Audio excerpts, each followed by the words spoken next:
Hello everybody, welcome back.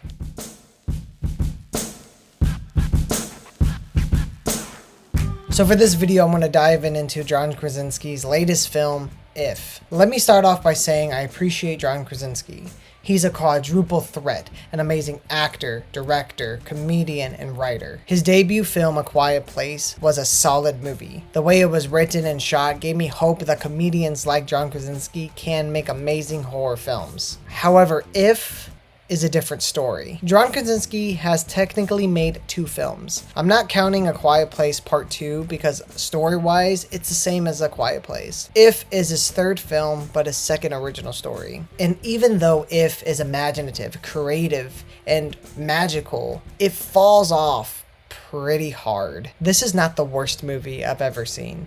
As a filmmaker and having attended many film classes, I've watched a lot of student films and had my fair share of terrible movies. So I'm not saying If is a terrible movie, but given the money, experience, and time that John Krasinski had, this movie should have been way better. On paper, this movie should have worked. It has a star-studded cast: Ryan Reynolds, John Krasinski, Emily Blunt, Steve Carell, just to name a few, all working together in this wonderfully imaginative land. This should have been a blockbuster, but it wasn't. I think this is how it failed. First, let me say, I know this movie is tailored to kids. Or is it? It looks like a kid's movie, it feels like a kid's movie, it acts like a kid's movie, it has kids in it, but is it really a kid's movie? No.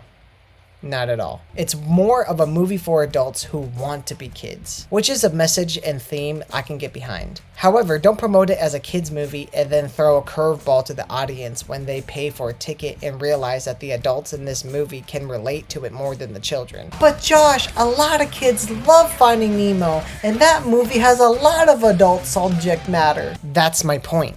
Kids love Finding Nemo. I don't think 10 years from now, kids are going to be like, "But mommy, If is my favorite movie." So If starts off with our home recording of our heroes. We have the mom, who dies, the dad, and then B. They are doing the most unrealistic family things like karaoke, playing glitter, building forts, and drawing pictures. I guess it is realistic, it's just maybe I'm just jealous. Anyway, after the intro, the movie starts, and B goes back to her childhood home. Okay, so that's my first problem. Where did she go? Like, her mom died, and then they just move? Near the end of the film, the dad, played by John Krasinski, said, "Don't worry, we'll come back next summer." So is this their summer home? An apartment?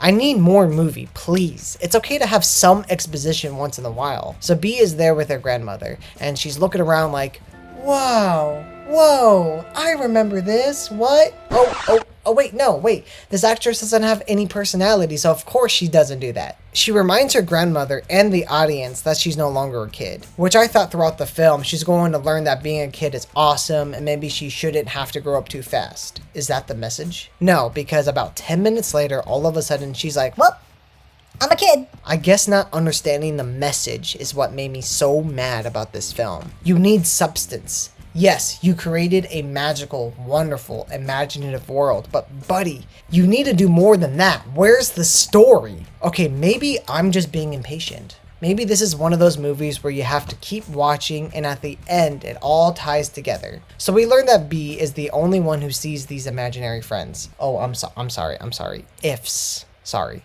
But like, why? Why is B the only one? Didn't they say in the script that only their chosen owners can see the imaginary friends? My first thought was like, oh, what if she's making all of this up? Like all of the silly monsters, all of the great creatures, the conflict. What if all of those characters is her ifs? Wait, no, because we learn later that Blue sees his old friend. Blue lights up and his kid feels him and feels all better about his job interview or meeting or whatever he has going on. Unless Blue's kid is also made up by B. Wait, no, it's not. Because at the end of the film, we have this cheesy montage about all the characters that we've seen in the film discovering their imaginary friends. That's another thing I don't understand about this movie. What are the rules? It's already established that once a kid forgets about their imaginary friend, they disappear. So, okay, they are raising the stakes. It's like a race against time to make sure their kids remember their if so they don't disappear. But the thing is, though, they already forgot about their imaginary friends. These creatures from the beginning of the movie should already have disappeared, considering what the rules were. But Josh, you're not understanding. These people still remember their imaginary friends. It's just been the back of their mind this entire time. Okay, let me say this then. Why can't the kids who are now grown up, having to do a job, pay rent, and binge watching Bridgerton,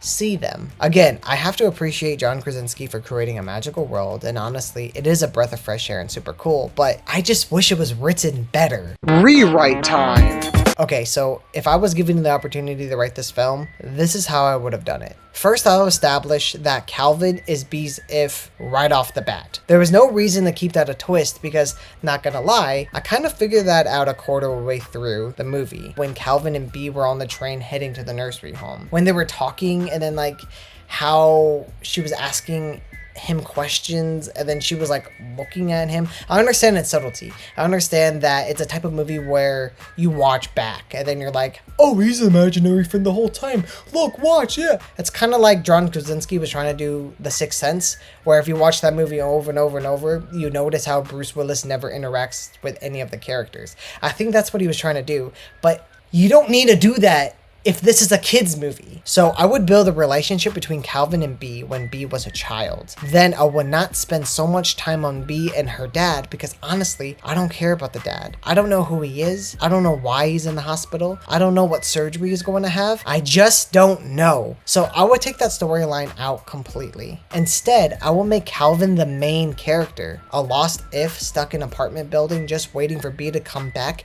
is more of an interesting and thought-provoking storyline. That would better explain why there's a stick up his ass the entire movie. This would make me relate to Calvin. If I was an imaginary friend and my homeboy just ditched me, of course I would be pissed too. But I gotta say, I do love the idea that if their kids forget about their ifs, they'll disappear. So in my rewrite, I will actually do that. I will kind of do it like Back to the Future, where Marty has to get their parents together because if he doesn't, he will disappear. So I would do it where Calvin has to try to get B to remember him before he disappears from existence. So in my version, Calvin is the main character. He has fun with B. They're doing their drawing, playing, stuff like that. And then B leaves. We then do a time jump. B goes into her summer home with both parents. Her mother doesn't need to die. It doesn't impact the story at all. Then we can have all the characters there with Calvin. And Calvin is trying his best to make sure B remembers him. Then there could be some moments where he's slowly disappearing. Then in that final scene when she goes back to the apartment,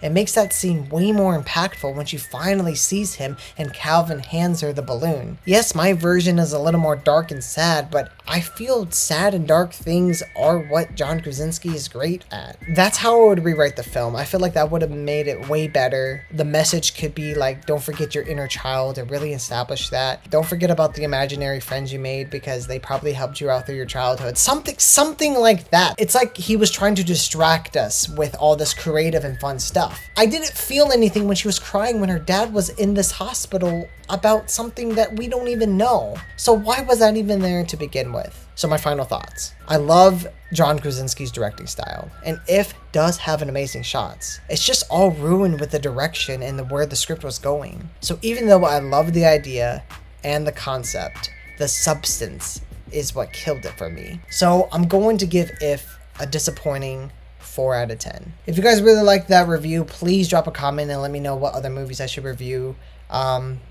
So have a great, awesome, loving day. I didn't know what else to say. Have a great, awesome, loving day. I'll see you guys in the next one. Peace out.